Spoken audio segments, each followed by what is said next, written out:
কি রে মহেশ, এবার তো মনে হচ্ছে তোর আলু বেশ ভালোই হয়েছে। হ্যাঁ, শুনলাম বাজারে আলুর দামও নাকি বেশ চড়া। আমার যা পোড়া কপাল, মনে হয় না আমি বাজারের দাম ধরতে পারবো। কেন রে, তোর কি মহাজনের সাথে কোনো দেনা পাওনা আছে নাকি? না তো দাদা, তেমন কোনো দেনা পাওনা নেই। তবে আমার কাছে অল্প কিছু টাকা পাবেন মনে হয়। না না, আমি গিয়েছিলাম মহাজনের আড়তে, তাদের কানাকানি শুনে আমি আসলাম বুঝলি।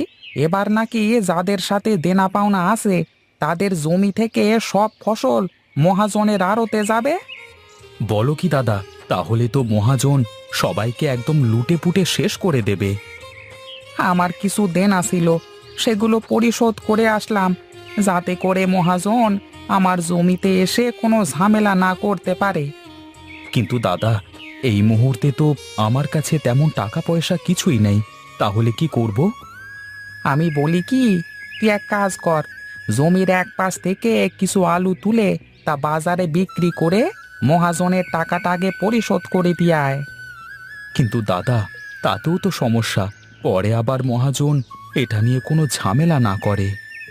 কি জানি বাবা, আর মহাজন যা মানুষ, এখন দেখ কি করবি। আমার মাথায় যা আসলো তাই বলে দিলাম। ঠিক আছে দাদা, একটু চিন্তা ভাবনা করে দেখি।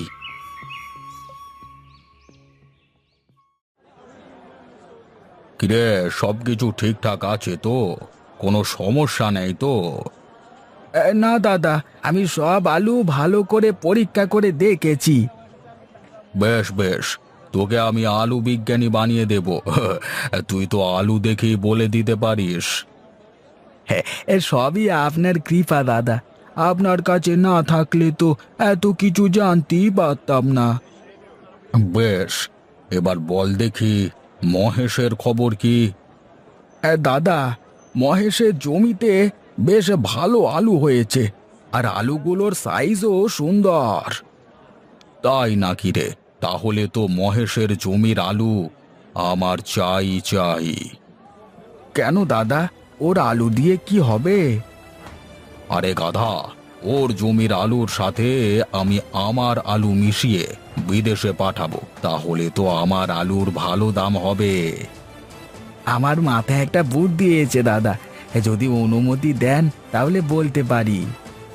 বলে ফেল, বলে ফেল, আহা দেরি করিস নে। দাদা, আমরা মহেশের কাছে তো টাকা পাবো, আপনি যদি অনুমতি দেন তাহলে আমরা জোর করে মহেশের জমির সব আলুই নিয়ে যেতে পারি। বাহ বাহ বাহ বাহ বাহ, এ তো অতি উত্তম কথা। তাহলে তাই করো, বেটাকে জমি থেকে বিতাড়িত করে জমি দখল করে নাও, আর সেই সাথে আলুগুলো।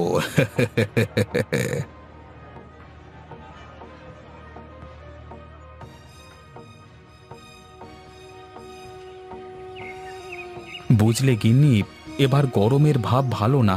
দেখছো কেমন করে গরম পড়ছে? হ্যাঁ গো, তাই তো দেখছি। এবার তো আলুর দাম ভালো, কিন্তু এই গরমে রাখাই তো কষ্ট হয়ে যাবে। রেখে আর কি হবে, তার চেয়ে ভালো এক্ষুনি জমি থেকে তুলে বিক্রি করে দাও।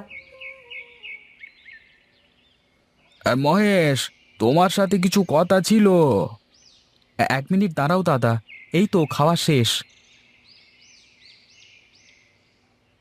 হ্যাঁ দাদা, বলো দেখি কি বলবে।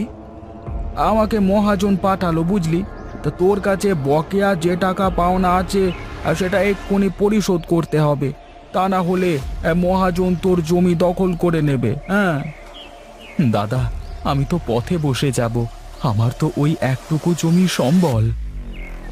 দেখো মহেশ, এত কিছু তো আর আমি জানি নে। মহাজনের যা হুকুম আমি শুধু তাই করি।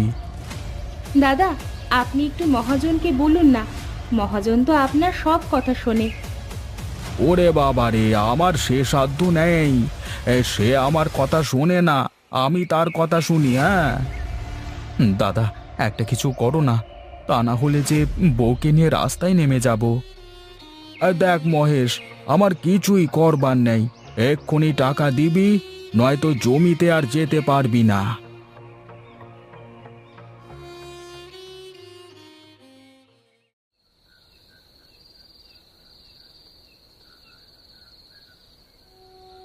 কেঁদো না বউ, কেঁদো না। কপালে যা থাকে তা নাকি নেওয়া লাগে। কি জানি কোন পাপের শাস্তি পাচ্ছি আমরা। ওগো, আমাদের সাথে কেন বারবার এমন হয় বলো তো? আমি যদি তা জানতাম তাহলে তো সমাধানই করে ফেলতে পারতাম। ওগো, এখন আমাদের সংসার কিভাবে চলবে?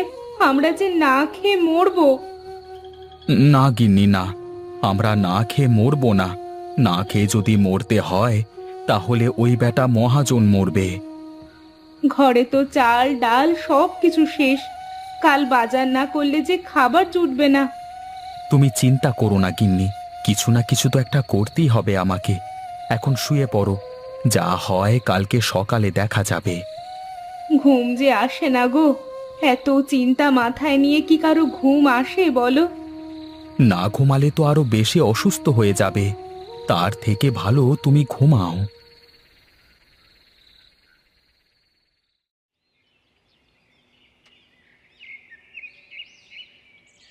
আরে ওটা মহেশ না? এখানে এভাবে বসে আছে, যাই দেখি তো কি করে। কি রে, এখানে একা একা বসে কি করিস? কি আর করব দাদা? সবই তো শুনলাম, কি আর করবার বল? আসলে কপালে থাকলে কি আর করা যাবে বল? কিন্তু দাদা, আমার সাথেই কেন বারবার এমন হবে? শোন, যা হয় নাকি ভালোর জন্যই হয়। মন খারাপ করিস না মহেশ। তাই এখানে বসে কি করিস? হ্যাঁ, বাজারে যাচ্ছিলাম বাজার করতে, কিন্তু এ কটা টাকায় কি বা হবে আর কি বা করব, তাই ভেবে বসে পড়লাম। আমি একটা বুদ্ধি দেব তোকে। কি বুদ্ধি? বলো দেখি দাদা, শুনি। এই দেখ কত লেবু, এগুলো সবই আমার গাছের লেবু। তুই চাইলে লেবুর ব্যবসা করতে পারিস। কিন্তু এত লেবু কেনার মতো পয়সা তো আমার কাছে নেই দাদা। আহা, যা আছে তাই দে না, আর বাদ বাকি বেচা কেনা করে তারপর না হয় দিস।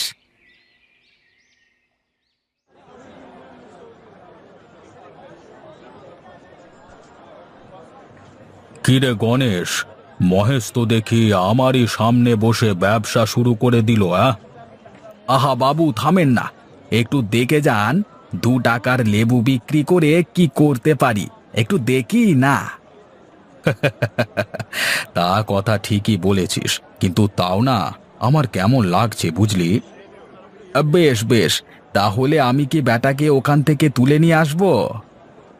আরে না না, ওটা তো আর আমার বাপের জায়গা না যে আমি ওকে বললি ও উঠে যাবে। না তা নয়, কিন্তু আপনার তো একটা সম্মান আছে নাকি? আপনি বললে আমি বলে আসতে পারি। না না, কি দরকার, থাক না বেচারা, এমনিতেই ফসলগুলো হারিয়ে এখন পথে বসেছে, না জানি এখান থেকে তাড়িয়ে দিলে গলায় দড়ি না দিয়ে দেয়। যাক, একটা চিন্তা তো গেল। এখন থেকে আর বসে থাকা লাগবে না। যাই, এবার বাজারটা করে বাড়িতে ফিরে যাই।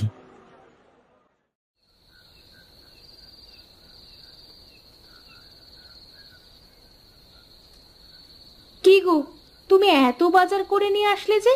এত টাকা কোথায় পেলে? ব্যবসা শুরু করে দিয়েছি গিন্নি, লেবুর ব্যবসা। তাই নাকি? হ্যাঁ গো হ্যাঁ, ফটিক দাদার তো লেবুর বাগান আছে, তার থেকে পাইকারি লেবু কিনে খুচরা বিক্রি করলাম। বাজারে বেশ ভালোই লাভ হয়েছে। গরমের মধ্যে মানুষ তো লেবু খায় ভালোই, তাই বিক্রিও ভালোই হয়েছে বলো। দেখি কদিন ব্যবসাটা চলে। আচ্ছা, একটা কাজ করলে কেমন হয়? কি কাজ? আগে বলো দেখি শুনি। এখন যা গরম পড়েছে, তাতে করে তুমি যদি লেবুর বদলে লেবুর শরবত বিক্রি করো, তাহলে তো আরো বেশি বিক্রি হবে আর লাভও ভালো হবে। বাহ, খুব দারুণ বুদ্ধি তো, আমি তো আগে ভাবিনি। কাল থেকে তাহলে শরবত বিক্রি করা শুরু করি। বেশ, তাই করো। এখন খাওয়া শেষ করো, শরবত বানানোর জিনিসগুলো গুছিয়ে রাখতে হবে তো।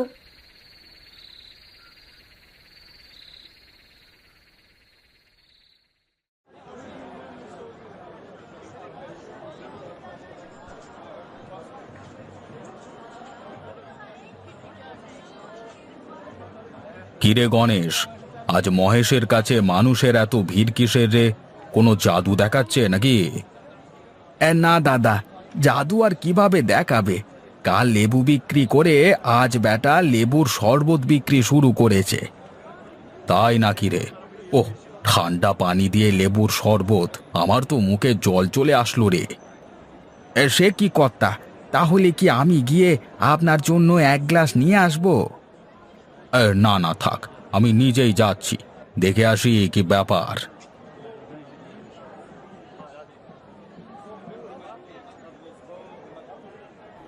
আরে দাদা, আপনি আসুন আসুন, আমার কি সৌভাগ্য, আপনার পায়ের ধুলো পড়েছে আমার দোকানে।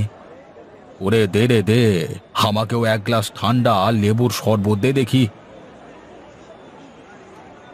উম, কি শান্তি রে, প্রাণটা জুড়িয়ে গেল একদম। দাদা, আর এক গ্লাস দেবো নাকি? না না, এক গ্লাসই অনেক, বুঝলি? তুই যে আমার কত বড় উপকার করলি রে মহেশ, তা তোকে বলে বোঝাতে পারবো না। শুধু আপনার না দাদা, ও সবারই ভালো চায়, তাই তো আমি ওকে লেবু বিক্রি করতে দিলাম। ও লেবুর শরবত বিক্রি করা শুরু করলো। আহা দাদা, থাক না।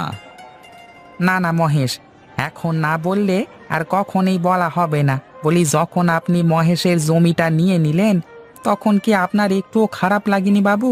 এখন বেচারা পথে বসে শরবত বিক্রি করে। আমার ভুল হয়েছে, আমাকে তোমরা ক্ষমা করে দাও। আমি সবার জমি ফেরত দিয়ে দেব, যার যা ক্ষতি করেছি সব ফিরিয়ে দেব। ঠিক আছে, কিন্তু আমি তো আমার ব্যবসা বদলাচ্ছি না দাদা, আমি তো লেবুর ব্যবসাই করব। তাহলে তো ভালোই হবে, আর আমিও বাজার কমিটির কাছে বলে তোকে এখানে একটা ঘর করে দেওয়ার ব্যবস্থা করব, কেমন? কেমন দিলাম? আজকে না দিলে বেটা কখনোই বুঝতো না। এই নাও দাদা, তোমার লেবুর টাকা। আজকে তুমি ছিলে বলে আমি আছি, তা না হলে যে কি হতো। আরে পাগল, মানুষ তো মানুষের পাশে দাঁড়াবে। আর তাছাড়া আমি তো আর তোকে এমনি এমনি দিইনি লেবুগুলো। তারপরও দাদা, তোমার এই উপকার আমি কখনো ভুলবো না। তোর এই উপকারও মানুষ কখনো ভুলবে না। গরম আসলেই মহেশ তার বিখ্যাত শরবতের কথা সবার মনে পড়বে।